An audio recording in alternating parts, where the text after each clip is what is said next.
Hello. Sorry about the sun. Not much I can do about it right now. It'll set soon enough.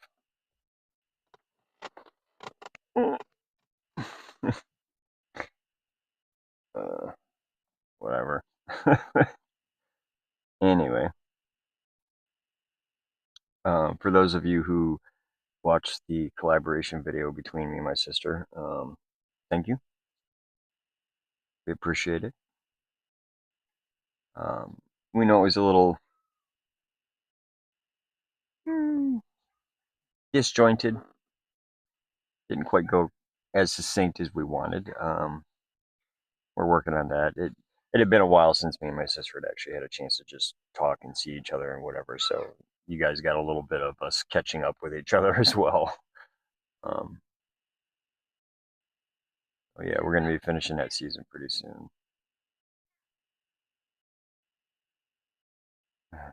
Ah, yep.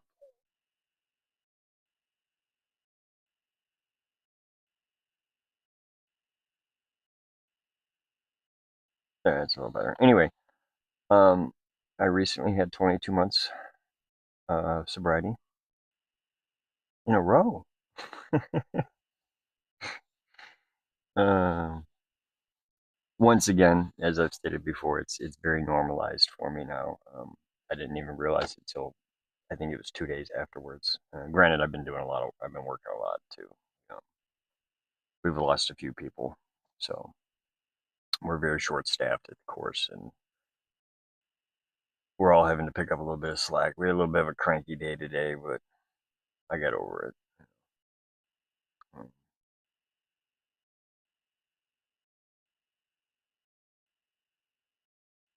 Yeah, I guess just a real quick update. I wanted to talk about that. 22 months of sobriety.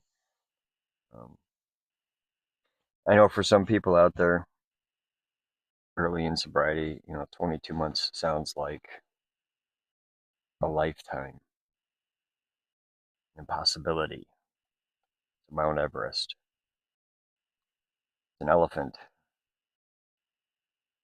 There's an old cliche about that. You know, you eat an elephant in the room, one bite at a time. Um, it's like I tell the guys at the house a lot of times because we get guys in there, been there a couple of weeks, maybe a month and a half.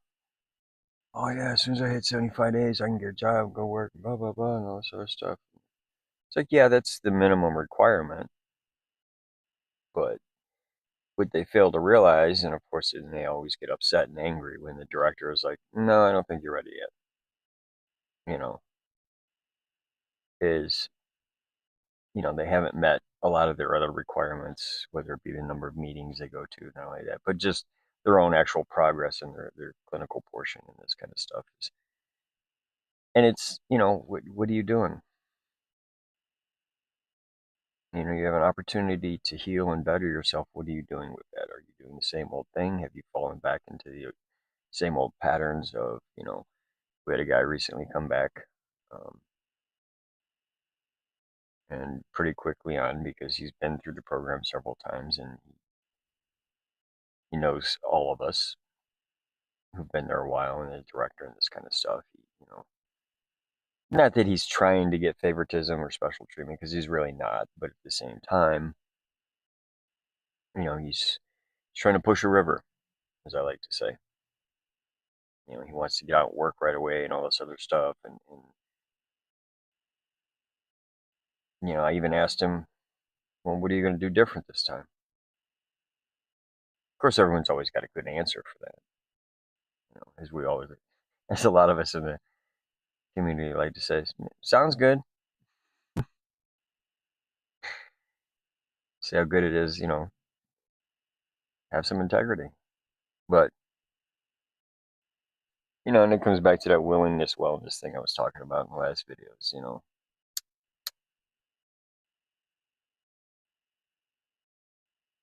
everyone thinks that addicts and alcoholics don't feel bad about the way they treat people and the things they do and actually it's the exact opposite. The guilt, the shame, and the embarrassment more than anything typically drives us to stay in active addiction, because it is so overwhelming. And it's what they call a self-loathing cycle. Usually starts off as fun, recreation, great. I'm having a good time. I'm getting high. I'm getting drunk, and whatever. And then it starts to spiral. And at some point, it turns into a form of escapism and a extremely unhealthy coping mechanism for dealing with life on life's terms.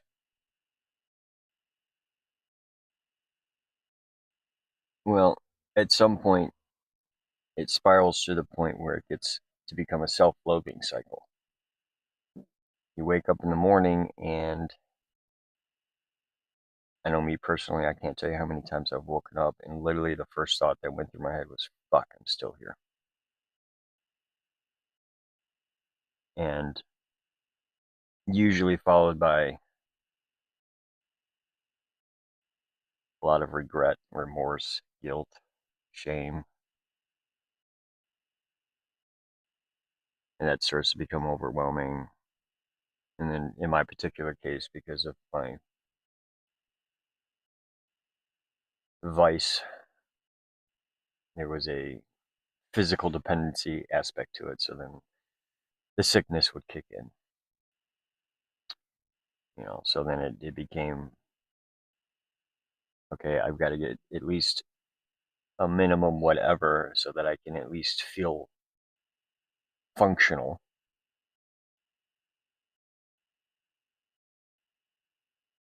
And then I got to get some more so that I don't feel all the fucking pain and guilt and remorse and shame and everything else about what I'm doing or lack thereof with my life and how I'm treating people and the lies I've been telling and the manipulations and all of those things. And it just spirals. You know, you literally begin to hate yourself.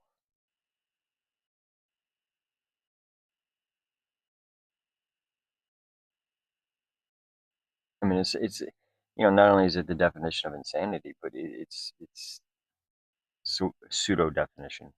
We'll go into that later. I mean, for all intents and purposes, it's as Bob Marley said, think you're in heaven, but you're living in hell. You're constantly chasing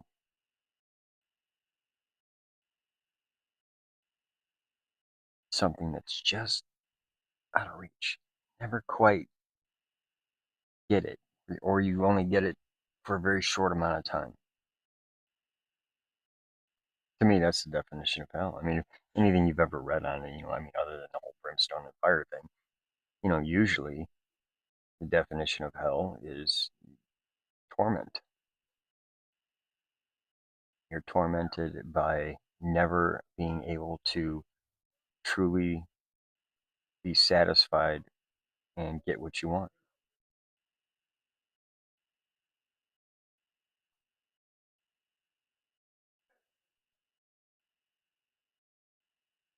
Random people at a park, sorry. Um,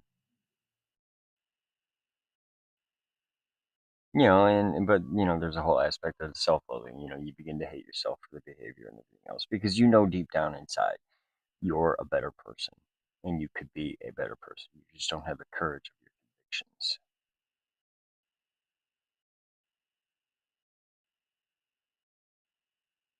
You think you're incapable. You think you're unworthy of love, and it's because at the time you don't. It's not that you don't love yourself or you hate yourself. It's just that you really hate or dislike the behaviors you're doing and the way you're acting, but you feel completely. You feel like you don't have any control or choice over it.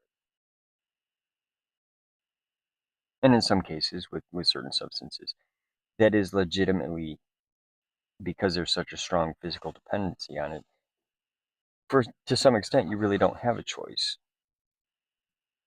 Because your body is going through essentially systematic shock. Hang on. Sorry about that. A couple of other cute people, baby, and we're being a little louder. But anyway, um, deep down, it's not that you truly hate yourself. You hate the person you've become. You hate what you're portraying. You hate the actions you're doing because you know you're better. All of us do. We really do. You know.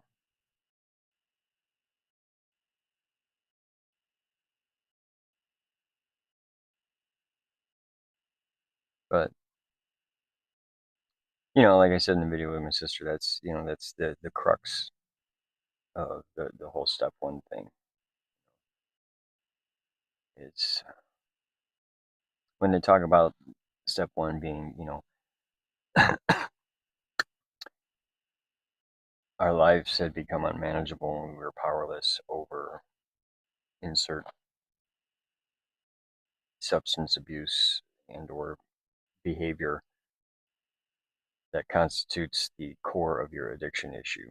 Um, they're not talking about the external stuff. They're not talking about the cars, the job, the house. That usually goes along with everything else. The unmanageability part is they're talking about your emotional state, your mental state, your spiritual state. They're talking about the fact that you continuously are in a state of reaction and therefore always giving your power of choice away. You're allowing people, places, and things to dictate your state of being.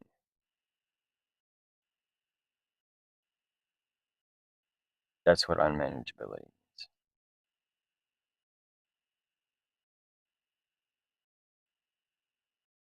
And by surrendering to that acknowledgement, which would be the opposite of denial, um, you finally acknowledge and you start to take just a little bit of your power back. What you get back is the power of choice. You always have a choice. You may not like the consequences. You might not like the pain that goes along with the choice initially. Nobody likes to be uncomfortable. Well, some people like to be uncomfortable, but that's a different topic. But um, for the most part, um,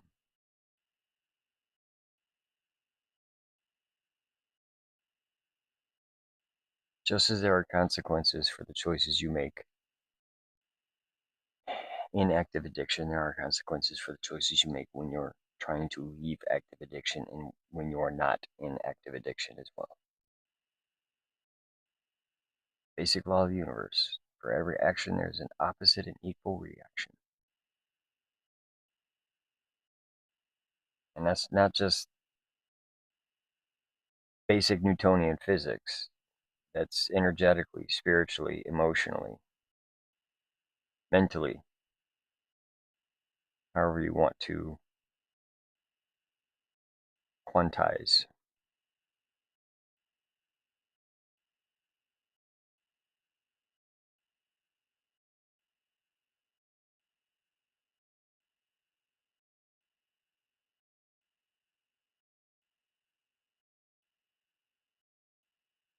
It's funny, step one, two, and three you do basically every morning.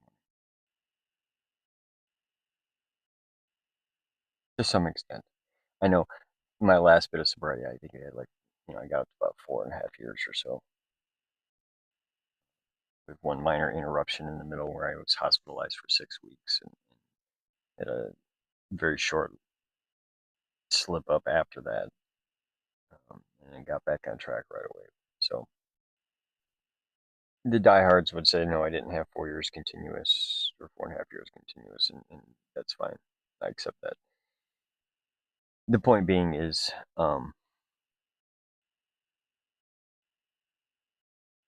I had a pretty good routine that was keeping me sober. Um,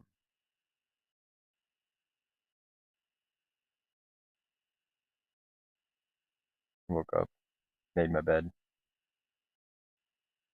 Yeah, there's a lot of power in something as simple as that. I'm sure me and my sister will go into that as well. There's a really good book about that too. Anyway, I would typically read a 24-hour a day book, which would be like the morning kind of meditation, reflection kind of thing, as well as a particular prayer. all centered around AA 12 steps. I would usually just internally, but sometimes I would verbally say to myself things I was grateful for. And typically at some point throughout this morning routine or throughout the day, I would inevitably end up going through essentially the first three steps. Um, you can kind of, there's a thing in the 12 steps, it's called the third step prayer. The very simple, super short version of the third step prayer is, "Thy will be done, not mine." Yeah. Thy will be done, not mine. This is a great example of life on life's terms. I'm trying to do this video. I thought I had found a nice quiet spot, and instead I constantly get interruptions. Now, most people, myself included, at some other point in time in my life, has sort of really irritated the shit out of me. It is what it is.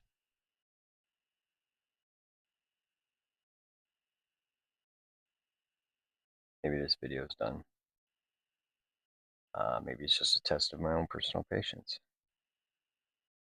See, that's the thing, the way the universe tests you, though, is it's not, you know, um, I just talk to people about this all the time.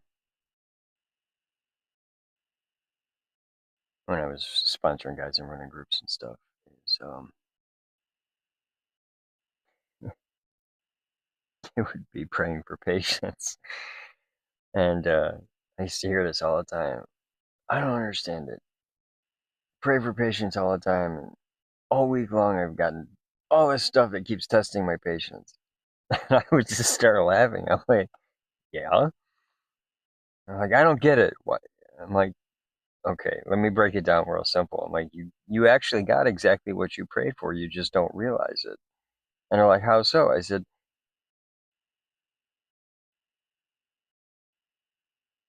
God is not going to do for you what you can't do for yourself. One. So when you pray to the universe, God, the Most High, whoever, we're not going to get into discussion about labels. Oh, wow, split. Oh, okay. Automatically split my video. Anyway, we're not going to get into discussion about labels. The point is you said a prayer, which in and of itself is a form of manifestation. As within, so without. So you're telling the universe and yourself and your higher power, I need patience. I want patience. This is usually where prayer goes wrong. Instead of saying I need or I want, you should actually acknowledge that you already have it. I am patient, or thank you for the patience I have. But what happens is you put in this need and want of patience. And what's the universe give you? It gives you countless opportunities to prove to yourself that you are patient. And that you do have patience by little things like this constantly testing your patience.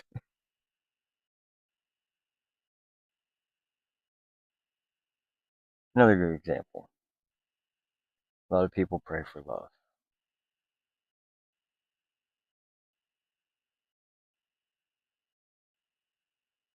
Please give me someone to love, or give me someone who loves me, so forth and so on. Usually, in my experience, the few times I have said something along that lines, I get opportunity after opportunity to show random people love and kindness in some way, shape, or form. More importantly, I get a lot of opportunities to show and express that love myself. For example, so you work a lot, like I do. I'm working 6, 7 days a week now. And you pray for somebody to love you.